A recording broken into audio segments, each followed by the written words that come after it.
This is the all-new Mercedes GLC. The GLC has been Mercedes' bestseller in the recent years, the most important model for the whole brand actually, very interesting. And here it is in the all-new generation with Thomas on Autogefühl for you. Diamond white vehicle in AMG-Line. The AMG-Line has this chrome star pattern, tiny stars, really beautiful structure definitely. And in the lower part you can see different graphics, sportier graphic for the AMG-Line. And here, this central part, we also have the night package, which paints it here in high gloss black. And we can directly see the difference with a secondary vehicle for today. This is here Graphite Grey and the Avantgarde line. The Avantgarde is now the base trim and has then the front grille with these vertical fins right here. This one here also does not have the night package, and therefore the lower part is here in chrome. So you can either go for the sinister look or then for the brighter look, depending if night package or not. And also you can see the side graphics are a little bit different, not so sporty, accentuated. So this is also then the thing, AMG line or not, depending on which style you do prefer. On the side here with the mirrors, it's one interesting thing already here. You can see they're placed relatively low and not right here, you know, in this corner here at the below the A pillar, but here at the side, at the doors. So usually only the coupes at Mercedes have that, and this is then better for aerodynamics.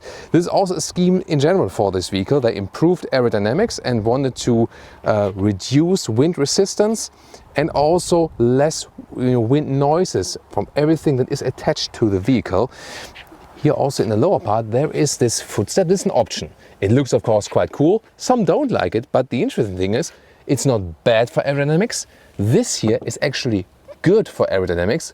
Just like with the EQS SUV, the new electric SUV, the lower part channels the air to the rear and is actually improving aerodynamics. 4.72 m or 186 inches is the length in this generation now, so just like 6 centimeters or 2 inches longer, so slight increase then. Wheels from 18 to 20 inch, and these are indeed the biggest 20-inch wheels. AMG line would already feature 19-inch wheels. And what you can also see here, now available, the painted wheel arches. They do not automatically come with AMG line. This is also an option you pick, and they are also combined with mixed tires. Then when the rear tires are a little bit wider. Also quite interesting, isn't it? Other than that, the side profile is not too different from the outgoing version. You can see here that the dropping line, the famous design line that divides light and shadow, is not here. But this here actually appears in the second door and then continues up to the rear. Very interesting. On the technology side, what's also very interesting is upgraded base suspension. That means there's a new front and a new rear axle that increases comfort. And when you go for the optional air suspension, that would of course be the most comfortable option then, however also more cost intensive. And then a look at the Graphite Grey vehicle, because here we have the non-painted wheel arches. So these are the standard wheel arches then with this typical off-road crossover look. We also have a different wheel design. I really like this, like this multi-spider design. They always remind me of some BBS wheels from the late 90s or something. Yeah, that's where I grew up with as a car enthusiast. Do you remember these times? Tell me in the comments. And here we also have the chrome frames around the windows. So I'm always team chrome. I think it just looks a little more classy, but some say it's too old school and they rather want then the dark frames around the windows and so on. So yeah, once again, are you team chrome or team high gloss black? Perspective here from the rear, new styling for the tail lamps, more horizontally drawn, but in the middle then here blacked out. Talking about black, this one here once again with the night package, and that means that in the lower part we have once again the black contrast right here. And when we take a look at the comparing other vehicle without the night package, more chrome. But in both cases here, AFAP alert, Autogefühl fake exhaust police, clear case for fake exhaust. And of course, we always take a look out for that for you. By the way, technology feature wise, very interesting. Now the GLC comes with rear axle steering, optionally, 4.5 degrees. The rear wheels can turn in the opposite direction. The threshold for that is about 60 kilometers an hour or 40 miles an hour. Above that, it turns in the same direction for more stability. But in the lower speeds, the turning circle is reduced by almost a meter, so this will make a massive difference in handling. Khaki, I like it. No high gloss black, and also Real door handles, no flush door handles. Yeah, that's what we want to see, something that can be handled indeed. Or am I too old school for that? Tell me in the comments. Now door closing sound. Yeah, not bad, but also not extremely good. Something in between, I would say. Ooh, there's the new interior. Let's begin at the inside of the doors first. Here, this is an Artico leatherette, so this is all animal free. Here as well, very soft, high quality, so great high grade leatherette. Of course, the red is a little bit special. It looks interesting to the white vehicle. It wouldn't be my case, but of course you can get different colors here, no problem. Then it begins with hashtag capacitive BS buttons here already inside of the doors. You see one button fits it all. But what's cool is that these seats here are also available with ventilation. That's a cool thing. So a mix, like this combination of leatherette and ventilation. Here also interesting, this one of the speaker of the 15 speaker Burmester sound system. Of course, for the ultimate music experience, that would be something I would go for. Yeah, but of course not that cheap either. Then you can see here, this is the AMG-Line steering wheel. Perforation at the sides, not available without animal skin though. And you have these horizontal fins. That definitely looks better. Also hashtag capacitive BS buttons at the steering wheel, sadly, but I think I prefer this style. Later on I will show you the base steering wheel as well. Seats then here. This is then the high-grade Artico leatherette once again with perforation. It's really good quality, really soft, and also looks cool with perforation. And of course, it makes sense because of the seat ventilation. Once again, red is possible, but you don't have to go for it. Several colors are available. In Germany, by the way, you would start with fabric on the inside and Artico on the outside. That has by itself a more breathable function. This one here, this setup, not in red, would be standard for the US and also for the UK. And you can also get in the AMG line usually Dynamica microfibers, now called microcut because I changed suppliers. So on the inside would be microfiber, outside leatherette, but so far mostly they are only sold in Germany and some other markets. When we get inside, this doors like this sill is like really large, definitely, and that reminds us still of the old generation. And I more and more get the impression that this car was not developed, let's say, from scratch. I think it also wouldn't make sense at this point. It's more like an evolution of the vehicle. Yes, it's a new generation, but I feel more evolution actually. Setup here from the screens is really different. Soon look at that. But from the seating position, how the car feels, it's more or less to me, really like this transition from the past generation. So far, interesting seating position. Headroom 1.89 m or 6'2". I'm 6'2" now. Yeah, there's this growing story behind it because my passport obviously was always wrong. And here, still have some headroom left. As for the seating position, I mean, this typical grown-up SUV position. So yeah, can't complain about that. Steering wheel up and down, in and out, and I really like the size of it. That promises sporty driving fun. The interior overview, all new, reminds us of S-Class and C-Class here with the vertical layout. 11.9 inch this screen. Yes, here high gloss black, but there will be an alternative to that to come up very soon. What is cool with this trim here is, of course, different stylings available. Here, this matte wood styling, really cool. This, really good premium atmosphere. Also, I do like the very prominent air vent styling here, and they also have very loud and clear clicking sounds. That gives some nice haptical feedback indeed. Left side, 12.3 inch digital instruments here, also with an off-road view. Soon more deals to these screens. But before that, let's just finish up the lower middle console here, because you can slide this one open. Cup holders then, also with adaptive function. And then 2 USB-C chargers with a nice blue illumination. In the front there's also inductive charging pad. When we close this one here again, then we have the typical Mercedes split armrest here. Nice leatherette cover, there we go, with more space and 2 more USB-C chargers. Digital instruments, I love this off-road view right here, with this terrain visualization that looks really amazing. You can pick different stylings here. Also, for example, if you want to have the map full, if you want to have, yeah, and that's the thing with the capacitive buttons.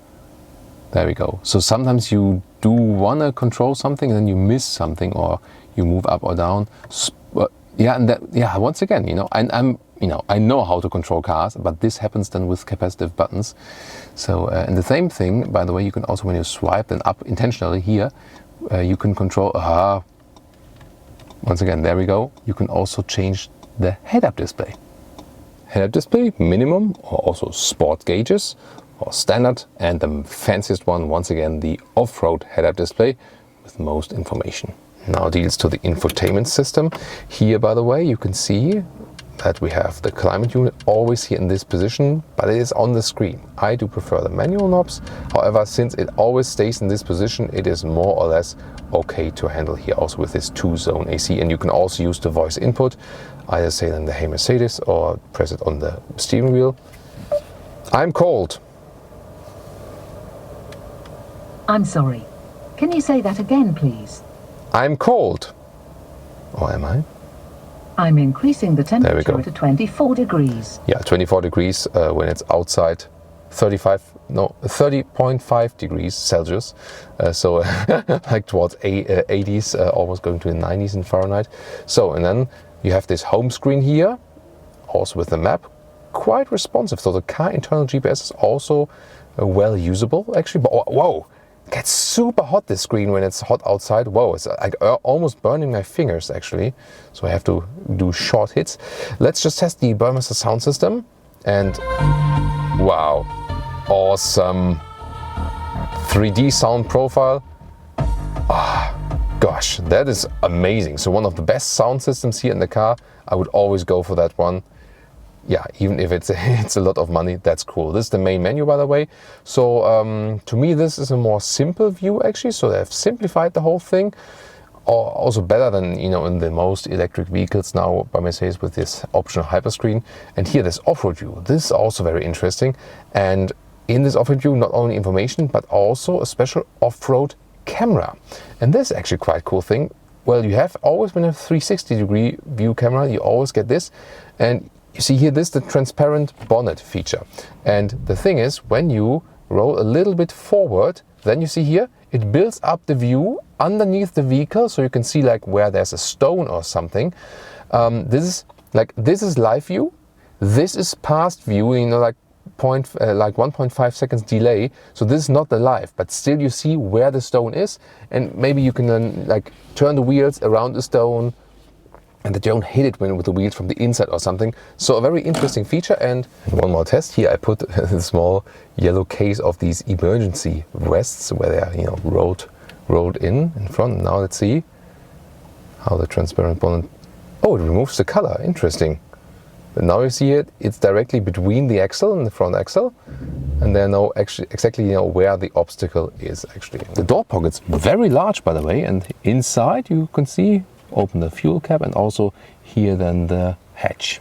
And a short glimpse at another trim level, Avantgarde trim level, and also other colors. This vehicle here equipped with brown seats. In this case, this is the animal skin. There you can also see the different pattern, but the brown would also be available for the Artico. So the Artico animal-free seats also available in different colors, of course. Here we also have different decor elements. Here this more, let's say, aluminum, whatever style. I mean, aluminum. Can't really describe how would you describe it actually, but at least no high gloss black. That's to me the main thing here. You have different options not to go for high gloss black. And if you don't have the AMG, here the Avantgarde line, also different steering wheel, looks a little bit more simple, but also with nice styling. But once again, #capacitive BS buttons on the steering wheel. They are easy to understand, but once again, not that good to control, especially while driving. Inside of the doors, also with a soft Artico cover. So really high build quality here, also in the rear. And what about the space here actually? So this is the seat as I would be driving. So yes, it works for four tall adults, not a major difference to the previous generation. Not too much space, but remember this is then set to my position. By the way, the head restraints here, I can easily do it from the rear. Wait a minute, might that be a game for your kids?